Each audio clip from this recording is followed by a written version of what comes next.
নমস্কার, ভাস্কর চক্রবর্তী বলছি ওম ARP take থেকে।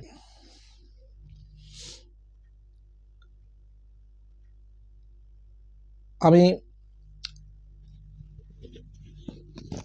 গত জুলাই আগস্ট মাস থেকে আমাদের মেটেরিয়ালস ম্যানেজমেন্টের বেশ কিছু স্টুডেন্টদেরকে নিয়ে দুটো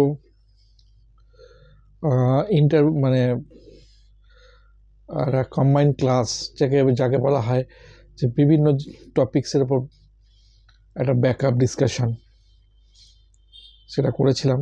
এবং তারপর জুলাই মাসের পর আগস্ট মাসে হয়েছিল, কিন্তু তারপর মানে আমার ফ্যামিলিগত প্রবলেম, মায়ের শরীর খারাপ এবং পর পুজো এসে যাওয়া। আর দ্বিতীয় তার থেকে বড় কথা হচ্ছে, যেটা সব থেকে বড় প্রবলেম হয়েছিল, যে সানডেতে হিউজ পরিমাণ ক্লাস আমার পড়ে যাচ্ছিল, যার জন্য আমি টাইমই পাচ্ছিলাম না। তো যাই হোক, আজকে আমি সেই অনেকটা টাইম পেয়েছিলাম, সেই জন্য আজকে আবার রিজিউম করেছি, আজকে ক্লাসটা করেছি। এটা মোটামুটি ওই গ্রুপটার মধ্যে 18 জন মতো থাকে, অ্যাটলিস্ট জনাদশেক লোক জয়েন করে। আজকেও প্রায় 9-10 জন জয়েন করেছিল। এবং এখানে অনেক ডিসকাশন হয় টপিকগুলো সম্বন্ধে, রিফ্রেশ হয়ে যায় কীরকমভাবে টপিকগুলো পড়া উচিত, কীভাবে কী কোয়েশ্চেন আসা উচিত এভাবে।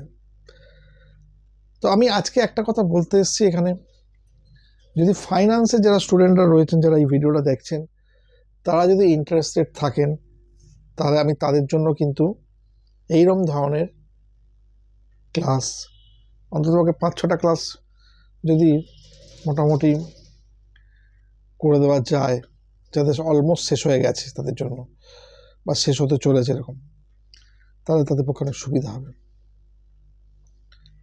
এটা আমি মনে করি। এবং সেটা ডিপেন্ড করছে তাদের ইন্টারেস্টের উপর। মিনিমাম অন্ততপক্ষে আমার একটা ব্যাচ যখন হবে, সেখানে 20-15 জন, অন্ততপক্ষে 10 জন স্টুডেন্ট থাকা উচিত। ফাইন্যান্সের স্টুডেন্ট যথেষ্টই থাকে, এবং গ্রুপটা যদি দেখা যায় যে অন্তত 15-20 জনের ওপর হচ্ছে, তো খুব ভালো হয়। এবং সানডেতেই ক্লাসটা ইভিনিংয়ে রাখা হবে। তো সেটা ডিপেন্ড করছে তাদের উপর, তারা এই ভিডিওটা শোনার পর তাদের কাছ থেকে কতটুকু আগ্রহ আসে, তাদের রেসপন্স কতটুকু আসে, তার উপর। যাদের রেসপন্স আছে তারা আমাকে ওখানে ভিডিওতে হোয়াটসঅ্যাপ করে জানাতে পারেন, তাদের পক্ষে অনেকটা সুবিধা হবে। আমি বারে বারে একটা কথা বলছি আপনাদেরকে, সবাইকে বলেছি, আপনাদেরকে বলছি, যে কোনো টপিক আপনারা খুব ডেপথ লেভেলে যদি শিখতে পারেন, তাহলে তার একটা আলাদা ইম্পর্টেন্স আছে, এবং সেটা আপনাকে ইন্টারভিউ লেভেলে ট্র্যাক করতে অনেক সুবিধা হবে, অনেক অনেক অনেক সুবিধা হবে। এবং এই ইন্টারভিউ লেভেলটা যদি আমরা ঠিকমতোভাবে তৈরি করতে পারেন, তাহলে আপনাদের কিন্তু জবের ক্ষেত্রে অনেক সুবিধা হবে। আমি প্রত্যেকটা টপিককে হাতে ধরে সিম্পল ওয়েতে করিয়ে দিচ্ছি। ইচ অ্যান্ড এভরি টপিক তাকে বুঝিয়ে দেওয়া, তাকে ধরে ধরে করিয়ে দেওয়া, এবং টপিককে ভেঙে ভেঙেও করিয়ে দেওয়া, যাতে চাপ না পড়ে, এটাও করে দিচ্ছি। তো এতে সুবিধাটা কি হচ্ছে? এতে একটাই সুবিধা হচ্ছে, স্টুডেন্ট সেই টপিকটাকে আলটিমেটলি ডিফারেন্টভাবে প্র্যাকটিস করতে পারছে এবং সেটাকে কাজে লাগাতে পারছে। আমি প্রত্যেকের কাছে একটাই রিকোয়েস্ট করব, ইচ অ্যান্ড এভরিবডি, প্রত্যেকের কাছে আমি একটা রিকোয়েস্ট করব, যে আপনারা এই টপিকগুলো আস্তে আস্তে নিজেরা তৈরি করার চেষ্টা করুন। সমস্ত দিক দিয়ে ভালো করে বুঝে নিয়ে, ভালো করে শুনে নিয়ে, সেখান থেকে নিজেদেরকে ডেভেলপমেন্ট করার চেষ্টা করুন। অটোমেটিক আপনারা কিন্তু ভালো জায়গায় পৌঁছতে পারবেন। আমি বরাবর একটা কথা বলে এসেছি, যারা এমএনসিতে যুক্ত রয়েছেন, আমি নাম তো করতে পারবো না, সেখানে প্রত্যেকের একটা নির্দিষ্ট প্রসেস, একটা সিস্টেমের মধ্যে কাজ করেন। কিন্তু আপনারা যখন সেই জব থেকে দীর্ঘদিন হয়ে যাওয়ার পর যখন ডেভেলপমেন্ট চাইছেন, বেসিক্যালি ফিনান্সিয়াল ডেভেলপমেন্ট, সেই ডেভেলপমেন্টের জন্য যখন আপনাকে আলাদা জায়গায় যখন ঝাঁপ দিতে হবে, ড্রাইভ দিতে হবে, কিন্তু সেখানে দেখা যাচ্ছে যে দিতে গেলে একটা এক্সট্রা কোয়ালিফিকেশান লাগছে, এবং সেখানে দেখা যাচ্ছে এসএপি জানা আছে কিনা জানতে চাইছে। এই এসএপি জানার জন্য আলটিমেটলি আপনার জবটা আটকে যাচ্ছে। আমি বারবার করে বলছি, এসএপি সবাইকে শিখতে হবে, এবং যে দায়িত্ব নিয়ে যেভাবে প্রত্যেককে জিরো লেভেল থেকে আমি এসএপিগুলোকে শিখিয়ে দিচ্ছি, যে যা সাবজেক্ট পড়বে, আমার মনে হয় এটা অনেক উপকার হবে। আপনারা প্রত্যেকে ভালোভাবে এটা তৈরি করুন, এবং আমি প্রত্যেককে রিকোয়েস্ট করছি যে যত তাড়াতাড়ি পারেন জয়েন করুন, কারণ আগামী দিনে কিন্তু নেক্সট ইয়ারে কিন্তু যথেষ্ট পরিমাণে একটা জবের সুযোগ তৈরি হচ্ছে। তখন অন্যকে দেখে অনেকের নেচার আছে যে অমুকের জব হয় কিনা দেখি, সেটা কোনো লাভ নেই। তখন আপনি যখন শিখে বেরোবেন, দেখা যাবে মার্কেট আবার ড্রাই আপ হয়ে গেল, তখন বলবে যে ওই আমারটা হলো না।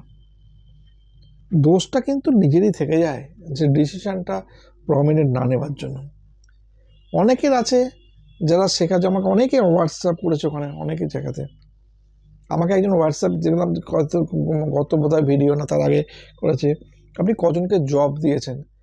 ভাই, আমি খুব হাত জোর করে একটা কথা বলেছি, তাকে আমি ফোন করতে বলেছিলাম যে আমি একজন ট্রেনার, আমার রেসপন্সিবিলিটি হচ্ছে আপনাকে ট্রেনিং দেওয়া।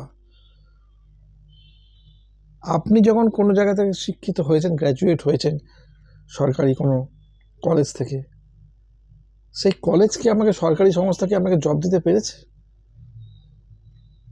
এটা কি তাদের দায়িত্বের মধ্যে পড়ে যায়?